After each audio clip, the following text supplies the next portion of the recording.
On a tous déjà vécu ça, hein, le patron qui débarque, frustré, et qui lance une directive super urgente. Mais qu'est-ce qui arrive quand son humeur du moment ne correspond pas du tout aux vrais besoins du client? C'est exactement de ça qu'on va parler. Comment éviter de prendre une saute d'humeur pour un véritable indicateur d'amélioration? La scène est classique. Le patron arrive, visiblement pas de bonne humeur, et lance une phrase qui sonne comme un ordre absolu. Immédiatement, on sort le calepin, on prend des notes frénétiquement, prêt à tout réinventer. Mais c'est là que le piège se referme. On se lance tête première dans une refonte complète du système pour que tout aille plus vite. Et là, quelques semaines plus tard, qu'est-ce qu'on apprend? Le client nous dit, en fait, pour nous, c'est vraiment l'exactitude qui compte. Attendre un petit peu plus, c'est pas grave. Ouch, ça c'est pas de l'amélioration, c'est carrément un suicide professionnel. On vient de brûler du temps et de l'argent sur la mauvaise affaire. Et ça, c'est le cœur du problème. La voix du client, la fameuse VOC, c'est le point de départ de n'importe quel projet d'amélioration. Mais si on ne la décode pas comme il faut, ben c'est juste du bruit. Si on n'est pas capable de lire entre les lignes, plus on va travailler fort, plus vite on va foncer dans le mur. OK, alors plongeons dans ce premier piège, les commentaires bruts. C'est tellement facile de prendre les retours des clients ou du patron pour du cash. Sauf que les clients ne savent pas toujours ce qu'ils veulent vraiment, ou en tout cas comment le dire. Et si on agit sur ces commentaires-là sans réfléchir, on se ramasse avec ce qu'on appelle un projet de vanité. Un projet qui fait beau, mais qui n'a aucun impact réel. C'est ça qu'il faut absolument comprendre. Notre job, ce n'est pas de prendre des notes comme un enregistreur, c'est d'être un traducteur. On doit prendre des commentaires émotifs comme «c'est compliqué à utiliser» ou «l'expérience est ordinaire» et les transformer en objectifs clairs, rationnels, mesurables.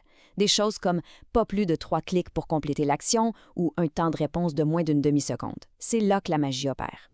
Bon, par où on commence pour faire cette traduction? La toute première étape, c'est de savoir à qui on parle. Pour qui est-ce qu'on traduit au juste? C'est facile de se fixer uniquement sur la personne qui signe les chèques, mais c'est une erreur. La vision est incomplète. En fait, il y a deux sortes de clients. Le client externe, bien sûr, c'est l'utilisateur final, mais on oublie trop souvent le client interne, la prochaine personne dans la chaîne de production, le collègue dont le travail dépend d'une autre. Pensez à une réceptionniste. Elle sert la personne qui appelle, le client externe, mais aussi le collègue à qui elle transmet le message, le client interne. Et c'est un point crucial. Si notre super amélioration pour le client externe transforme la vie de nos collègues en cauchemar, alors le projet est un échec. Point final. L'efficacité globale de l'entreprise va en souffrir et le petit gain qu'on pensait avoir fait va s'évaporer très vite. Il faut toujours penser au système au complet. OK, maintenant, parlons de la collecte d'infos. Comment on fait pour être sûr d'entendre la vraie voix du client et pas juste l'écho de nos propres idées? La clé, c'est de diversifier nos sources, d'aller plus loin que la simple boîte à plainte. Ce qu'il faut retenir, c'est que les bons programmes de voix du client, ils sont proactifs. Ils n'attendent pas que les problèmes arrivent. Et comme on peut le voir, il y a plein de façons de faire.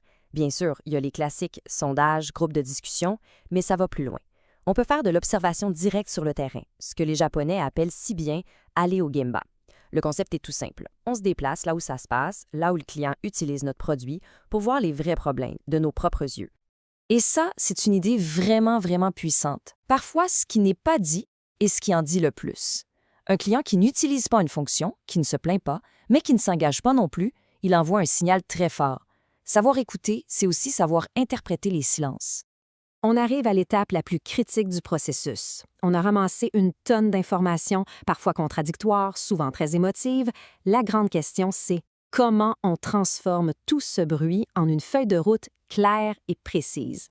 L'outil par excellence pour faire cette traduction, c'est l'arbre CTQ, pour critique pour la qualité.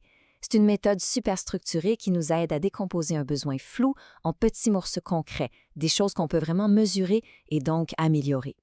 On peut s'imaginer ça comme un entonnoir. En haut, on met le besoin général du client, la grosse idée vague.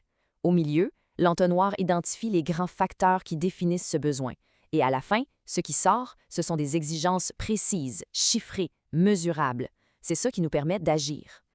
Regardons un exemple concret. Le besoin, c'est un excellent service. OK. Les facteurs de qualité qui composent ça pourraient être des techniciens aimables et compétents et un service rapide. Et là, regardez comment ça se traduit en objectifs mesurables. Pas plus de 2 plaintes par trimestre ou les équipes arrivent chez le client dans la bonne fenêtre horaire 90% du temps. Tout à coup, c'est beaucoup plus clair, non? Et ça nous amène au principe fondamental derrière tout ça. On ne peut pas améliorer un sentiment vague comme l'amitié. C'est impossible. Mais on peut améliorer le nombre de plaintes par trimestre ou le score de satisfaction moyen. C'est en traduisant la voix du client qu'on se donne enfin des cibles sur lesquelles on peut vraiment travailler. Alors voilà, comprendre et traduire ce que veulent les clients, c'est la base, une compétence essentielle. Mais ce n'est qu'une seule pièce du casse-tête. Comment on fait pour s'assurer que nos améliorations s'intègrent bien dans la grande image de l'entreprise? Dans notre prochaine analyse, on va justement explorer un outil incroyablement puissant pour avoir cette vue d'ensemble, le modèle CIPOC. 5 petites lettres qui peuvent littéralement changer la façon dont on perçoit les processus. Ne manquez pas ça.